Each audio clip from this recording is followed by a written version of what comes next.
আসসালামু আলাইকুম বন্ধুরা, আশা করি ভালো আছেন। আর আজকে আমি আপনাদের সাথে নিয়ে আসলাম নতুন আরেকটি ভিডিও।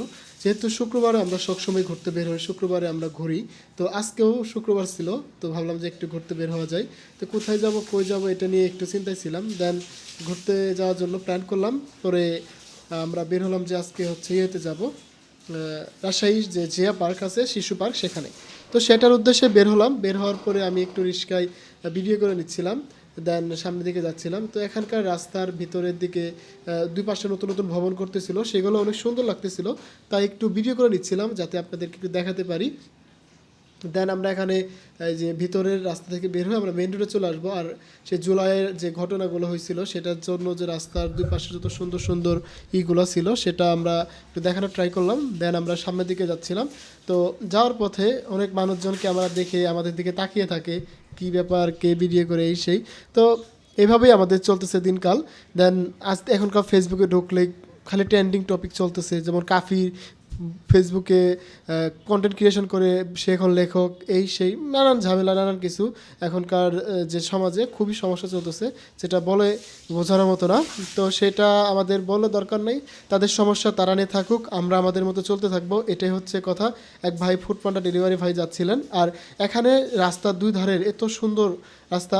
তো রাস্তায় এসে আমাদের হঠাৎ করে মনে পড়লো যে আজকে তো আবার 14 ফেব্রুয়ারি, আজকে নাকি আবার ভালোবাসা দিবস। আসলে আমরা মুসলমান, আমাদের এসব ভালোবাসা দিবস এগুলো আমাদের না, আমাদের জন্য না, আমাদের জন্য প্রত্যেক দিনই ভালোবাসা দিবস। আমি পার্সোনালি মনে করি ভালোবাসতে জানলে প্রত্যেক দিনই ভালোবাসা দিবস। তো দেন আমরা সামনের দিকে যাচ্ছিলাম, আর রাস্তার মাঝে দেখলাম যে অনেকে এখানেই বিক্রি করতেছে।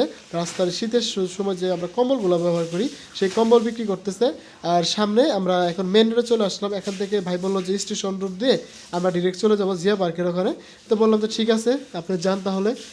এই জন্য আমরা যাচ্ছিলাম, আর মামা আমাদের সাথে গল্প করতেছিল আর বলতেছিল যে রাজশাহী শহরের মতো এত শান্তিপূর্ণ শহর আপনারা কোথায় পাবেন না, এটা একমাত্র রাজশাহী শহরেই সম্ভব। আর রাজশাহী শহরেই এরকম সুন্দর প্রাকৃতিক সৌন্দর্যময় শহর একমাত্র রাজশাহীতেই। তো একদিন কালকের আগের দিন আমরা সুলতান ডাইন খুঁজতে অবশেষে আমরা বাসায় এসে ফুড পান্ডায় অর্ডার দিলাম। আর আজকে হঠাৎ করে চোখের সামনে পড়ে গেলো যে কিরে, সুলতান ডাইন তো এখানেই, আমরা এখানে যে আসলাম না, চিনলাম না। তো এই হলো অবস্থা।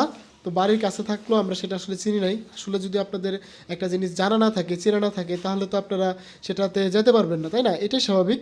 তো আমরা যাচ্ছিলাম, যাতে যেতে আমরা প্রায় নিউ মার্কেটের কাছাকাছি চলে আসছিলাম।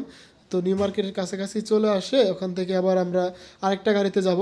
তো এইভাবে আমাদের বললো যে আমি নিয়ে যাব, সমস্যা নেই, আপনি আমাকে ভাড়াটা একটু বাড়িয়ে দিন। দেন আমরা ইমামার সাথে যাচ্ছিলাম। তো রাস্তার দুই ধারে রাজশাহী শহর মনে করেন এখন মোটামুটি অনেকটা একদম একদম জাঁকজমকপূর্ণ শহর হয়ে গেছে। আপনার রাস্তার দুই ধারে দেখেন কত বড় বড় বড় বড় বিল্ডিং, প্রত্যেকটা বড় বড় ব্রান্ডস, বাটা, এপেক্সের প্রত্যেকটারই শোরুম এখানে পাবেন রাজশাহী শহরের ভিতরে। তো আমরা আজকের এই ভিডিওটা অনেক বড় হয়ে যাচ্ছে, তাই আমরা এটা কয়েকটা পার্টে আমরা ভিডিও দিব, কারণ আমরা জানেন আমরা এইভাবে ভিডিও আপলোড করি। তো এই ভিডিওটা এই পর্যন্ত থাকবে, দেখা হচ্ছে পরবর্তী ভিডিওতে। ভালো থাকুন, সুস্থ থাকুন, আসসালামু আলাইকুম।